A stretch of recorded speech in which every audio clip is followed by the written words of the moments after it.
नवधा भगति कहूँ तुहि पाही, सावधान होई सुनु मन माही। प्रथम भगति संतन कर संगा, दूसर रति मम कथा प्रसंगा। गुरुपद पंकज सेवा, तीसर भगति अमान। चौथी भगति मम गुण गण, करहि कपट तजिगान। नवधा भक्ति में 3 प्रकार की भक्तियों की चर्चा हम पहले वीडियोस में कर चुके हैं एंड उसके आगे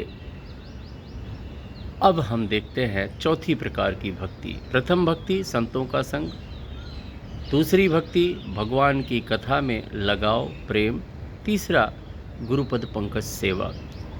चौथी भक्ति के बारे में बताते हुए भगवान राम कहते हैं, चौथी भगति मम गुण गण, करहि कपट तजिगान। जो कपट तज कर मेरे गुणों का गान करते हैं, गुणों का हर तरफ बखान करते हैं, ये चौथी भक्ति है। अब गुणगान 2 तरह का होता है। एक तो ये होता है कि गान तान, जैसे जो लोग रामचरित मानस घूम घूम कर घर घर में पढ़ते हैं, ये प्रभु के चरित्र, प्रभु के गुण का गान ही तो है। एक तो ये तरीका हुआ कि भगवान के चरित्र का गान करना, गाना, और दूसरा तरीका होता है उनके गुण का बखान करना, अपनी चर्चाओं में, कहीं जाकर, कहीं बैठकर लोगों के बीच में प्रभु के गुणों का बखान करना। ये एक भक्ति है। रामचरितमानस में आखिर किया क्या गया है? भगवान राम के गुणों का बखान ही तो किया गया है, गुणगान ही किया गया है। अब एक चीज़ का ज़रूर ध्यान रखना है, कलयुग का एक प्रताप है, मानस पुण्य होय नहीं पापा। मन में आई बात जो क्रियान्वित ना की जाए वो कलयुग में पाप नहीं मानी जाती। तो फिर गुण जो बाहर गाया जाए वही एक्सेप्टेड है। तो अगर मन ना भी लगे, कहीं पूजा पाठ में, ध्यान में, योग में अगर मन ना लगे, तो केवल रामचरितमानस उठाइए और उसको पढ़िए, लोगों के बीच में पढ़िए, अकेले पढ़िए, गुणगान कीजिए प्रभु का, कथा सुनाइए। यहाँ सुनिए नहीं है, यहाँ गुणगान करना है, मतलब सुनिए नहीं है, सुनाइए। गांव पे मैंने देखा है इस गान तान की जो बात है प्रभु चरित्र का, उससे मैं जुड़ा रहा हूँ। तो वहाँ मैंने देखा कि ये कंपटीशन भी होता है कि इस गुणगान को कौन अच्छे से गाएगा, किसके गाने में ढोलक की रिदम अच्छी चल रही है। कहते हैं ना कि मतलब गान तान जम गया, किसके गाने से, किस धुन में गाने से गान तान जमा। वो व्यक्ति गाना गा रहा है नो डाउट, लेकिन कौन सा गाना गा रहा है? प्रभु के गुणगान से रिलेटेड गाना गा रहा है। तो ये एक प्रकार की भक्ति ही है।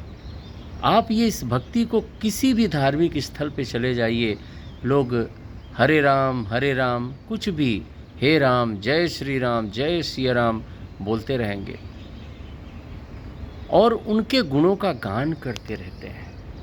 ये क्या है? ये एक प्रकार की भक्ति है। ध्यान रखिएगा, प्रभु से मिलने के कई तरीके हैं, ज्ञानियों ने ना जाने क्या क्या बताया है, लेकिन ये भक्ति मार्ग उन लोगों के लिए है जो निष्कपट भाव से रहते हैं और भगवान की पूजा करते हैं। तो गुणगान कीजिए, जैसे रामचरितमानस का रोज पाठ कीजिए, ये प्रभु का गुणगान है।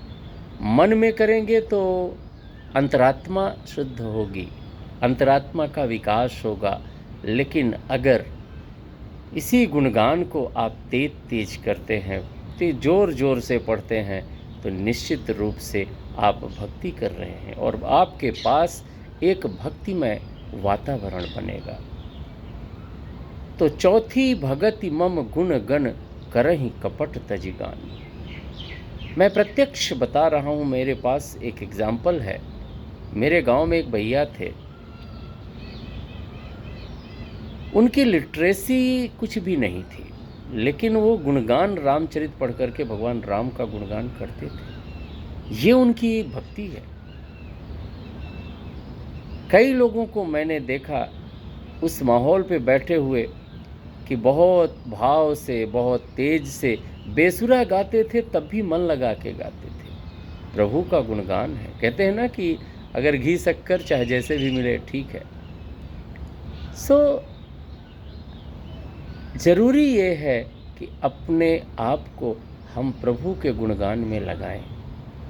होता है ना, कई बार ग्रुप में जब हम बैठते हैं तो हमें प्रभु की कई बार चर्चा अगर शुरू हो तो गुणगान करना चाहिए। नेगेटिव थॉट्स से भगवान को लेकर के जो विधर्मियों का काम है उस पर थोड़ी बहुत आप ध्यान ना दें, आप अपना काम करें, गुणगान करें। चौथी भगति मम गुण गण करहि कपट तजी गान, ये चौथी भक्ति है। इसका प्रभाव मैंने देखा कि जो गान तान मतलब साज समाज के साथ भगवान के गुणों का गान करते हैं, गाते हैं,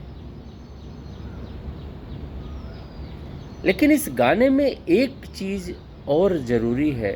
गुणगान तो कालनेमी भी कर रहा था, लेकिन उसके गुणगान में कपट था, और जहां पे कपट होता है वहां हनुमान जी उसको तुरंत सुधार देते हैं। कालनेमी की आप स्थिति अच्छे से जानते हैं। तो यहाँ गुणगान, हर गुणगान भक्ति चलो है, लेकिन अगर शुद्ध भक्ति की बात करना है तो जो लोग प्रभु के गुण का गान करते हैं, गुणगान करते हैं, कपट रहित, बिना कपट के अगर गुणगान करते हैं, मतलब ढोंगपन ना हो, ऐसा ना हो कि मुख में राम, क्या बोलते हैं, बगल में छुरी।